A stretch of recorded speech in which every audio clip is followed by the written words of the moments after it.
Now, welcome to the FA Cup between Chesterfield and Huddersfield, and the third round. We are very privileged to be here, but let's wait and see if we can get a goal. So we'll have a look at some other fixtures there. We'll scroll down for you. Some big results. Oh, the goal! It's Jordi Hawula. I wasn't paying attention, but it is 1-0 to the home team. I think he just must have taken a first-time shot at the edge of the box, and that's a massive goal for Chesterfield. Well, Huddersfield will have a decision to make. They have the deck hidden away. They don't want to lose this game unnecessarily, but they don't want to win if they can't. If they can't do well in the league. And Jay O'Shea, first goal of the season, just as Maurice DeVille has picked up a knock.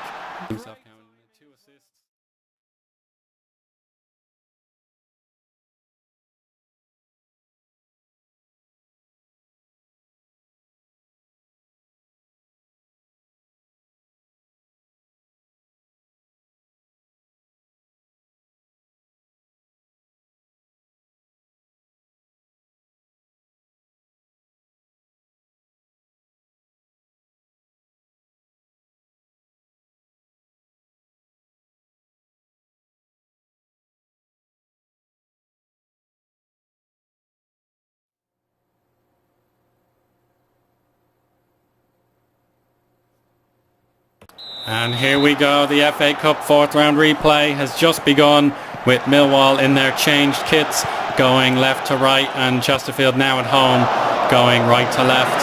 So we dominated in the second half in the last game. You might have saw it by the stats, but unfortunately Millwall take an early lead, and it's Jack Powell's free kick easily beating my backup goalkeeper Cody Cropper, and that's a disastrous start. Close. Jay O'Shea, Calvey, there's the 1-1 we needed. Great goal, and the Pro Act starts to believe again. Now we're starting to assert ourselves again. This really has to be our moment. Jordi Hawula and Tendai Darikwa. 2-1 half time. Looks to be the likely outcome. That's a crucial goal. Klukas, poor header, only as far as Webster. And here's Pavey, he's already got 5 goals in the FA Cup this season. Twardek, it's a poor ball. It was a clever idea, but really, really badly executed. And now Chesterfield can get the ball playing, even though it's a slippery, mucky surface, and definitely show their superior quality. Klukas to Jay O'Shea, and Hawula taps it in for 3-1. Obviously, if we do get knocked out of the FA Cup, it's not the end of the world. We have to survive relegation to the best of our abilities, and we'll just have to close the game out now. The Chesterfield fans will be very pleased with this. We'll get a bumper away game against our championship rivals Preston and North End, and we'll have to try and secure it. Oh, Briggs knocks it out of play, and that's the game over. Get in there. Well done, lads.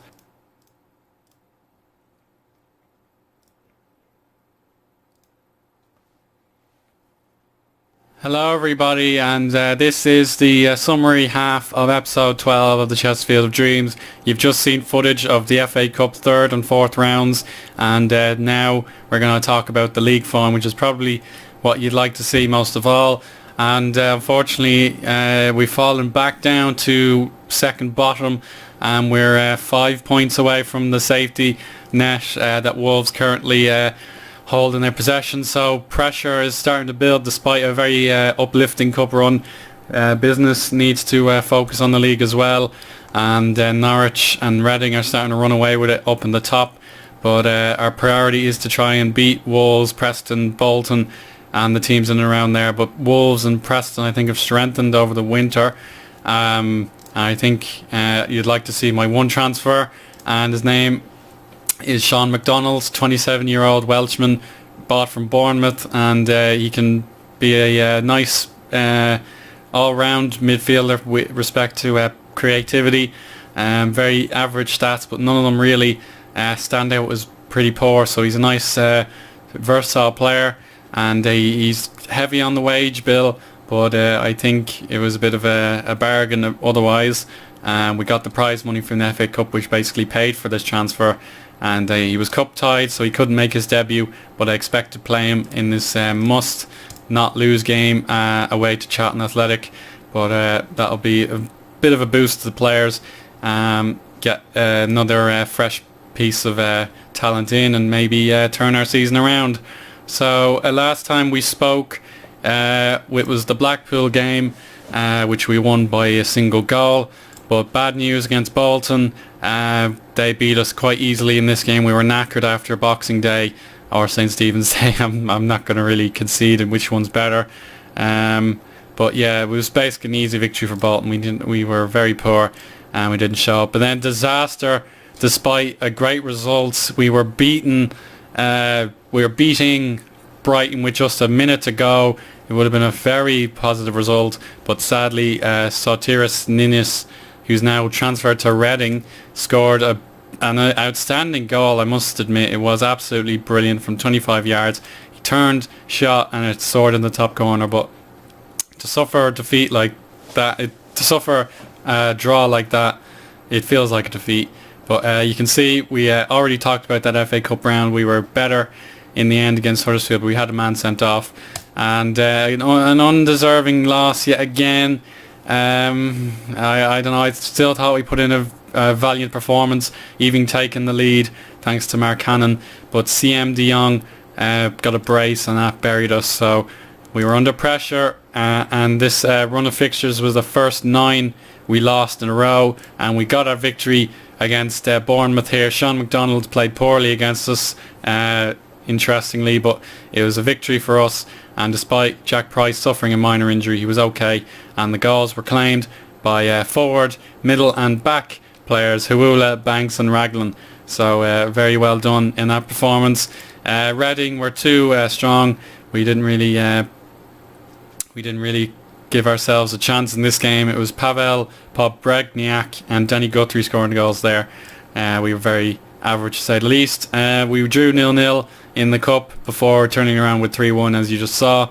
But in between that, we welcomed Stoke to Derbyshire, and they left with the 3 points thanks to 2 quick-fire goals from Mambaram Diouf and Danny Quintana.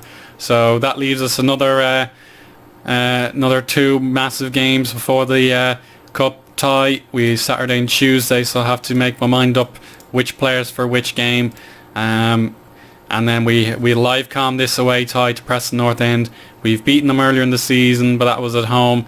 I think, yeah, it was a home 2-1 victory. We meet again later in the month, just 10 days later. So very busy schedule, and we'll have to balance our resources well here. So we'll find out if we can progress in the cup any further, and see what the story is. For about the rest of our players, fatigue is a big deal, but only one injury, and that's Eero Markkanen. He twisted his ankle in training, and we'll have to try and live without him. Owen Doyle is feeling a bit glum, not being able to score goals, so Jordi Huula is our number 1 choice. Maurice DeVille, he's starting to get games, but he's not really doing too well. It's quite unfortunate. He hasn't scored in ages, despite having a good run in the Christmas period. Positives, who can we report as positive? Charlie Raglan, yes, actually, Charlie Raglan. Like, he's still very young. He's he's still got a lot to learn, but his last few games have all been outstanding. Like Newcastle, he was an absolute brick wall, and even though he hasn't been our product, we brought him in from Port Vale, I think, or FC United. I'm not too sure which, but definitely he's stood up when he needed to, and he's been absolutely sensational. Jay O'Shea has picked up his form. Actually, his last 2 games have been quite positive, with an 8.2 against Millwall, and then his free kick we saw against Huddersfield, that was great. But he's starting to learn now what needs to be done in this league. Jordi Huula, he's got 2 goals in his last 5 games. That's okay. We could do a bit better, but he's happy no matter what. Gary Deegan's doing okay. His ratings never really do him justice, but he's an average midfielder, and we have him as a good backup. Tommy Lee, he's put in some great performances himself, even if the ratings don't say so. Newcastle, he was doing very well for a long time, but it wasn't to be. But yeah, he does concede an average of 2 goals a game. But Cody Cropper, only had his first good performance of the season just gone by, so I'll have to give him credit. Gary Roberts, we can't really trust his ratings as he's only come back from injury. Anyone else here? Daniel Jones, I think, yeah, we can talk about Daniel Jones. He's done quite well in his last 5 games, but he competes very, passionately with Shane Griffin for that left back position. Finally, we will give props to Gabli Aribali, who's turned 21 last month, and even though he didn't play well against Stoke or Reading, he got the brace against Brighton, which was absolutely brilliant to say the least. So that's pretty much the player summary. We'll conclude now with a bit of financial news. It's positive. We are likely to double our money by the end of the season if the projected accounts are correct. Staff, we're starting to get some brand new licenses in. For example, Juan Vihuela has got his first ever coaching badge. John Relish wants to retire, I think, and then some other good licenses, but no one has yet earned their pro continental license. So we'll Jonathan Greening has, I beg your pardon. Jonathan Greening is now at his peak of powers as a coach, so well done to him. I believe that's all we need to talk about. Regen Day isn't as big a deal for me as it is for other people. We just need to concentrate on progress in the league first, but our youth facilities are still very much being built, so we don't need to worry about Regen Day so much whenever it comes. But for now, I cannot wait for that FA Cup tie to progress yet again. Would be outstanding, but priority should always be the league. We don't want to be relegated and have to reset all our good work. But for now, speak again soon, and I hope you enjoyed the episode, and make sure to vote in the moment of the year 2014 if you haven't already. But everyone who has, well done to you, and we'll speak again soon. Bye bye.